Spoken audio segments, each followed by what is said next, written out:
고센TV 시청자 여러분 안녕하세요. 마에스트로나입니다. 어제부터 사사기를 이제 살피며 이제 메시지를 나누고 있습니다. 오늘도 이어서 사사기를 이제 나눌 텐데요. 어제 말씀드렸지만 이 사사기 시대는 굉장히 영적인 혼탁함, 혼돈 그 자체입니다. 그리고 외부적으로도 환경적으로도 흉년이 든 시기였습니다. 그러다 보니까 이제 많은 대부분의 사람들의 이제 영적인 상태, 이제 신앙의 그 생활에 있어서 분명히 기준이 있거든요.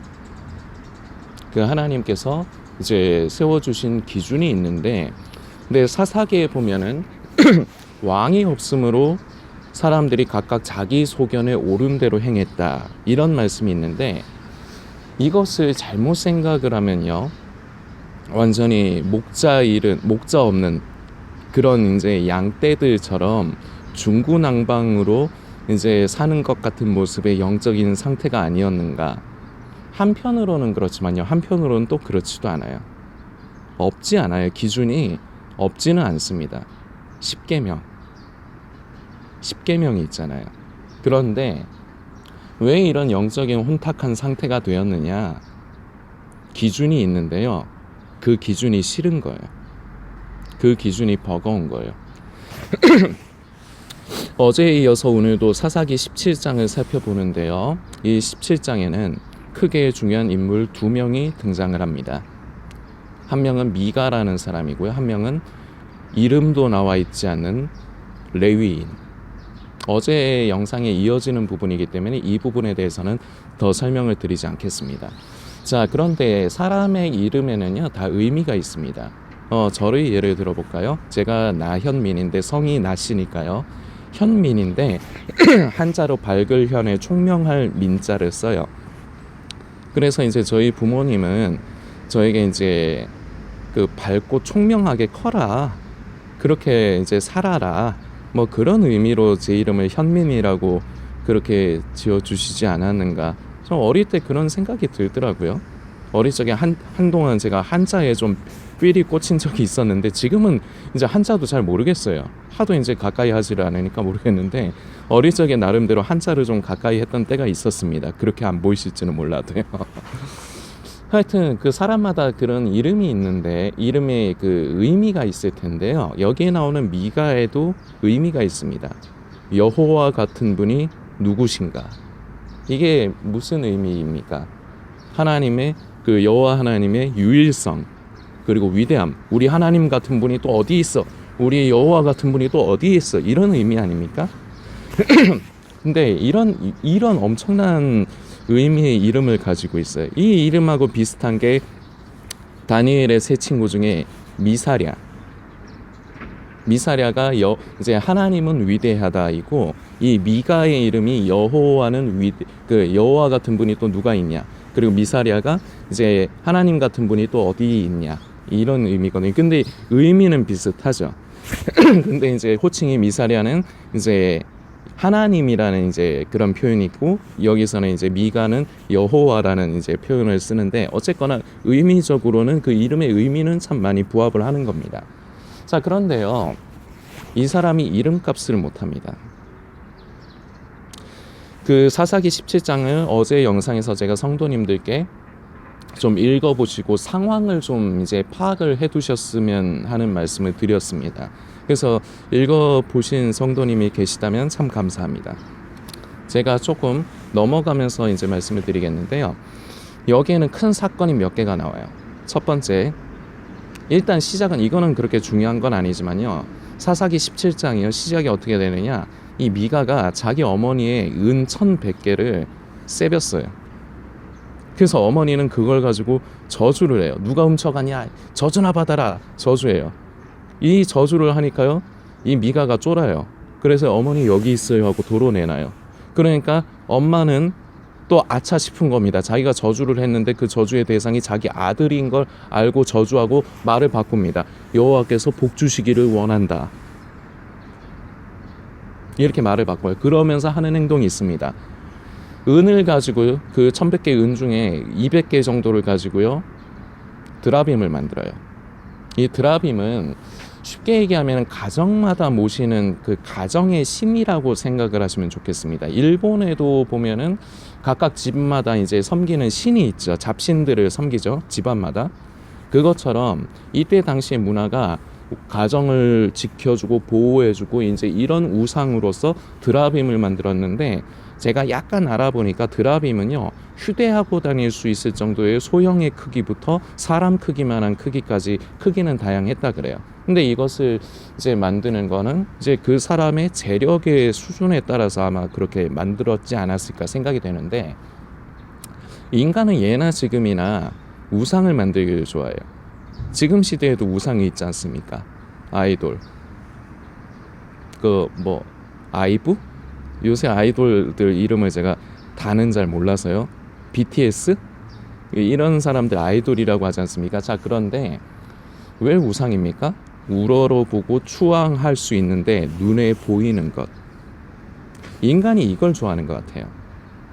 십계명에 너를 위하여 우상을 만들지 말라고 하는데 왜 굳이 자꾸 우상을 만드느냐? 눈앞에 직접 보이게 해서 그것에다가 어떤 액션을 취하는 걸 좋아하는 것 같아요. 그 인간은 무언가 섬길 대상을 만들어내는 것, 인공적으로 만들어내는 것을 좋아하는 것 같습니다. 어쨌거나 이 드라빔을 만들어내는데 이거는 미가만의 문제는 아니었어요. 이거는 우리가 이 드라빔의 존재를 이제 창세기에서부터 우리가 이제 발견을 하거든요. 그 누구죠?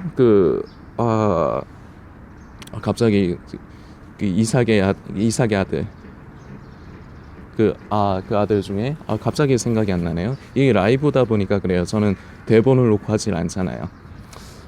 그 아들 중에 그 외삼촌 야곱 야곱이 그 외삼촌 라반의 집에 있을 때 거기 그 부분에 보면 드라빔이 등장을 하죠. 그처럼 이 드라빔은 어떻게 보면은 문화처럼 이렇게 퍼져 있던 겁니다. 그런데 이게 그때 당시에는 십계명이 없었죠. 근데 하나님께서 기준을 분명히 정해 주셨다는 겁니다. 너를 위해서 우상을 만들지 말라. 그런데 여전히 우상을 만들고 있어요. 왜냐? 인간이 이걸 좋아하기 때문에. 그리고 십계명을 지키지 않는 부분들이 인간에게 이게 너무 불편한 거예요. 그러니까 기준이 있음에도 그걸 선택을 하지 않는 거예요. 거기에다가 지도자까지도 없으니까 그 사사기에 기록된 대로 왕이 없으므로 사람들이 각각 자기 소견에 옳은 대로 행동했다. 이러면서 결과적으로 영적인 혼돈. 저는 어제 이것을 그 고구마 대환장 파티라는 표현을 썼습니다. 이거는 저만의 표현인가요? 여러분들이 섬기시는 교회의 목사님이 혹시 쓰신 적 있습니까? 저는 쓴 이런 표현을 비슷한 거는 들은 적이 있는데 하여튼 이건 저의 표현입니다. 고구마 대환장 파티.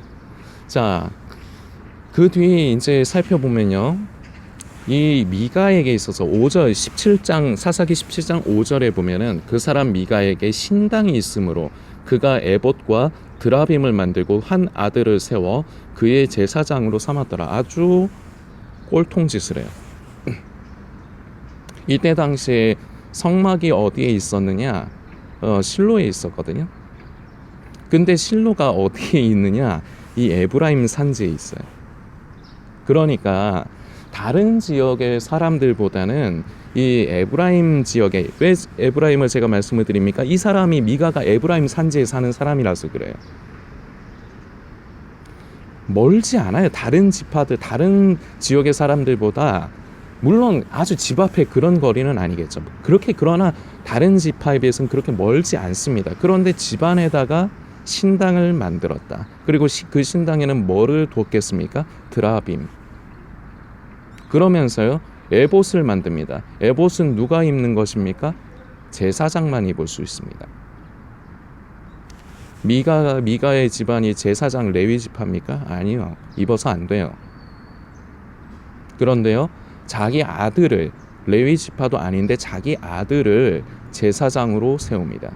그리고 그 아들에게 에봇을 만들어서 입힙니다. 지 멋대로 하는 거예요. 이걸 지금 시대에 우리에게도 적용을 해볼 수 있습니다.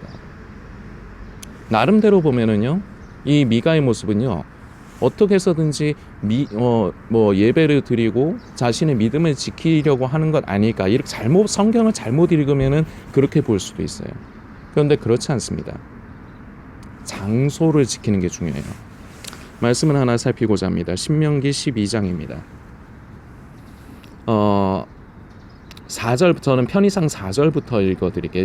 신명기 12장 4절부터 너희의 하나님 여호와께서는 너희가 그처럼 행하지 말고 오직 너희 하나님 여호와께서 자기의 이름을 두시려고 너희 모든 지파 중에서 택하신 곳인 그 계실 곳으로 찾아가서 너희의 번제와 너희의 제물과 너희의 11조와 너희 손의 거제와 너희의 서원제와 낙헌 예물과 너희 소와 양의 처음 난 것들을 너희는 그리로 가져다가 드리고. 아멘. 6절까지의 말씀입니다.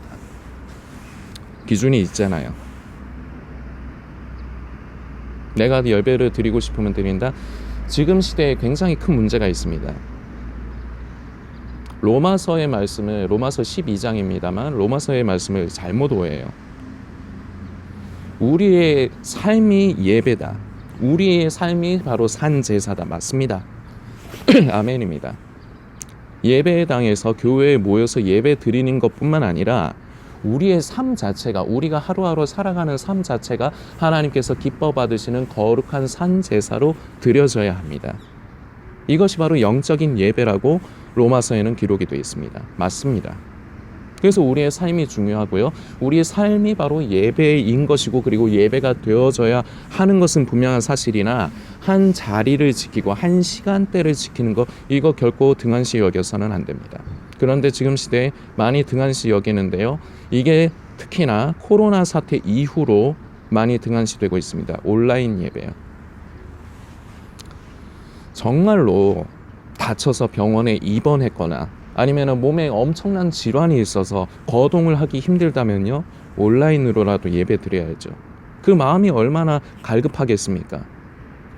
내가 교회 나가서 내가 하나님 앞에서 예배 드려야 되는데 내가 나가지 못하고 내가 집에서 이렇게 누워서 테레비 보듯이 이렇게 예배 드리는 거, 이거 얼마나 내가 참 하나님 앞에 죄송스럽고, 오히려 그런 사람들은요, 그런 자신의 그런 상황을 하나님 앞에 죄송스러워해요. 그런데요, 제가 성도님께 여쭙겠습니다. 혹시 교회를 잘 나가지 않으시고 온라인으로 예배를 대체하는 분들, 혹시 이 영상을 보시는 성도님이 그렇다면요, 몸이 아프십니까? 거동이 불편하세요? 아니죠. 대부분 아닐 거라 생각합니다. 멋대로 하지 마십시오. 성도님 생각에 맞는 대로 하지 마십시오. 예배 드리는 건 똑같지 않은가? 똑같이 기도하고 내가 말씀을 듣고 집중하면 되지 않는가? 아니요, 달라요. 예배라는 건요, 그 시간만을 예배라고 하지 않아요. 우리의 삶이 바로 하나님 앞에 드리는 예배라고 하지 않습니까? 조금 전에 로마서의 말씀을 제가 말씀을 드렸죠. 예배라는 건요, 우리가 주일을 예로 들겠습니다. 아침에 일어나서 교회를 가기 위해 준비하는 과정부터 가고 오는 그 모든 발걸음까지가 모두가 다 하나님 앞에 드리는 예배입니다. 그리고요, 한 장소를 정해서 함께 뜻을 맞추고 시간을 지켜서 드리는 예배요, 기본 중에 기본이고 기초 중에 기초입니다. 변명하지 마십시오. 이때까지 그러셨던 분들, 온라인으로 자꾸 예배 때우려고 하신 분들, 이전 일은 지나가게 합시다. 제가 자주 드리는 표현이죠. 이제부터 그러지 마십시오. 성도님 멋대로 하는 겁니다. 기준이 있어요. 지금 여기에 나오는 미가랑 다른 게 뭡니까? 미가도요, 예배를 드리잖아요. 그런데 지 집안 안에 실로가 엄청나게 멀어서요? 아니요. 실로가 바로 그 에브라임 산지에 속해 있다니까요. 그리고요, 자기만을 위한 결과적으로 제사장을 또 뽑습니다. 조건을 걸면서요. 이 두 사람이 지금 이 사사기 17장에 나와 있으면서 아주 혼탁한 이 사사시대의 상황을 표현을 해주지만요, 이 상황들이 이 마지막 때인 지금 시대의 상황과도 다르지 않다는 겁니다. 멋대로. 멋대로.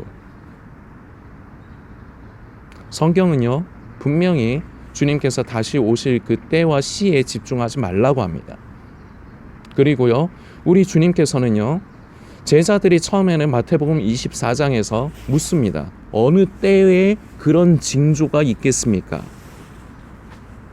인간들이 좋아하는 거죠. 그래서 지금 유튜브에도 마지막 때, 종말의 때, 휴거의 때와 그리고 그 징조에 대해서 많은 유튜버들이 방송을 하고 있습니다. 그리고 그걸 많이들 봅니다. 그리고 좋아합니다. 그러면서요, 그게 맞니 틀리니 논쟁을 벌이는 일도 많습니다. 하지 말라는 일 종합 선물 세트로 다 하는 거예요. 예수님께서는요, 결과적으로 날과 때를 말씀하시지 않으시면서 대신에 이런 말씀을 하시죠. 몇 가지 비유를 드시면서 마태복음 24장 하반절에 보면 나오는 착하고 충성된 종의 비유. 자주 제가 언급하는 비유입니다. 착하고 충성된 종, 주인이 언제 온다 할지라도 그 때에 관심을 하는 것이 아니라 그저 그날까지 충성되게 자기의 맡은 일을 하고 있으면 됩니다. 이게 착하고 충성되다는 겁니다. 그리고 악하고 게으른 종에 대해서도 나옵니다. 무엇이냐? 주인이 언제 올까 그 때를 관심합니다. 그래서 그때쯤에 맞춰서 일하는 척 액션을 취하려는 거. 하지 말라는 거는 골라서 하는. 그러면서 자기는 믿음을 지키고 있고 자기는 순결한 신부로서 지금 교회에 잠들어 있는 사람들과는 달리 깨어 있다고 말을 합니다. 이 말입니까? 이게 뭡니까? 기준이 있어요. 멋대로 하지 마세요. 신앙생활이요, 믿음생활이요, 멋대로 하지 마십시오. 이때까지요, 이때까지 하신 건 그냥 넘어갑시다. 하나님 앞에 회개하시고요, 되돌리면 됩니다. 돌이키면 되는 거예요.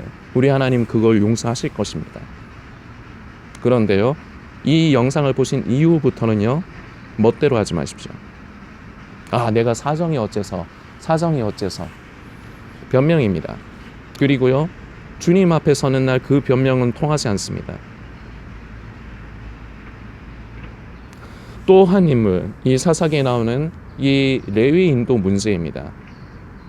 이해가 갑니다. 어제 영상에서도 나눴지만 생계의 위협이 있었기 때문에 먹고 사는 게 힘들다 보니까 자기 먹고 살 길을 찾아 떠난 겁니다. 그러나요, 이 미가가 자기를 그렇게 고용한 것까지는 좋은데 그것도 옳지 않습니다. 제사장은 절대로 개인의 제사장이 되어서는 안 돼요. 그런데 그 신당 안에는 분명히 에봇이 모셔져 있었을 거고요. 거기에다가 제사를 드린다? 그럼 둘 중에 하나예요. 무지하거나 그게 옳지 않은 것임을 몰랐거나, 그리고 또 하나, 알지만 나를 고용한 미가의 마음에서 내가 삐껴나가면, 미가에게 내가 미움살 당하면은 내가 먹고 사는 게 힘들어지니까 현실과 타협했거나 타락한 겁니다. 이거는 단순히 이 시대를 이제 빌어서 말씀을 드리겠지만 목회자들만의 문제는 아니에요. 제일 중요한 것은 이 레위인은 이름마저도 거론되지 않는 이 가치 없는 이 레위인은요, 바로 이 영상을 보시는 성도님일 수도 있습니다. 자신의 자리를 지키지 않는다는 게 제일 큰 문제인 겁니다. 자신의 자리를 지키지 않고 벗어나니까 어떤 꼴을 당합니까? 어떤 사람에게 후원을 받으면서 지원을 받으면서요, 해서는 안 될 짓을 하는 거예요. 지금 이 시대도 마찬가지입니다. 자신의 자리를 지키지 못하는 것 어렵겠죠. 어려움과 사정이 있으시겠죠. 그러나 우리는 모두가 하나님 앞에 왕 같은 제사장입니다. 우리가 직접 목회자처럼 그렇게 말씀을 전하고 그렇게 예배를 인도하지는 않습니다. 그러나 하나님께서 우리 각자에게 소명을 주신 것이 분명히 있습니다. 사람마다. 그럼 그 자리를 지켜야 돼요. 그리고 제일 기본의 기본, 예배의 자리를 지키는 것. 그 자리를 이탈한다면 이 미가와 이 레위인과 다를 바가 없는 겁니다. 그런데 이 시대에 이게 많아요. 그래서 저는 이 사사들의 시대와 지금 이때, 이 마지막 때의 지금의 시대가 완전히 판박이 같다고 표현을 하는 겁니다. 성도님들, 우리는 이 사건을 통해서 우리 자신을 되돌아볼 줄 알아야 합니다. 내가 지금 이런 상황에 있지는 않은가? 내가 이 미가처럼 내 멋대로 신앙생활을 하면서 이게 믿음을 지키는 거다 이러고 있지는 않은가? 내 멋대로 내 생각에 옳은 대로 순결한 신부 깨어있는 성도로 내 혼자만의 상상에 빠져서 환각에 빠져서 스스로를 세뇌하고 그렇고 살아가시면서 스스로가 믿음을 지키고 있다 하시지는 않는가? 그리고 여러 가지 삶의 어려움과 상황으로 인해서 그 예배의 자리도 지키지 못하고, 그리고 삶 가운데서 하나님께서 나에게 주신 그 소명을 지키지 못하고 있지는 않은가? 저도 그래요. 이 고센TV 사역 감당하는 거요, 여러분들이 보시기엔 어떨지 모르겠지만요, 저에게는 힘이 듭니다. 첫 번째, 이거 제 취향이 아닙니다. 저 남들에게 말하고 그런 걸 귀찮아하는 사람이에요. 제 취향이 안 맞아요. 저는요, 사람들에게 인기 끌고 사람들의 이목을 저에게 끄는 걸 좋아하지 않아요. 저는 교회에서 있는 듯 없는 듯 살아갑니다. 그리고 세상에서도요, 저는 그랬습니다. 저는 남들을 별로 의식하지 않아요. 그리고 상관하지 않아요. 그리고 상관받기도 싫어해요. 제 성향은 그렇습니다. 그리고요, 지금은 제가 특별히 고정적인 수입이 없는 상태에서 이 고센TV 사역에만 지금 매진하고 있습니다. 그런데 성도님들께서 도와주시는 분들이 많을까요? 아니고. 얼마 전에 감사하게도 제가 처음 보는 성함의 이제 성도님께서 참 귀한 후원을 보내주셔서 참 감사합니다. 그런데 많지 않아요. 그 사람 수가 많지가 않아요. 그럼 저도 어려워요.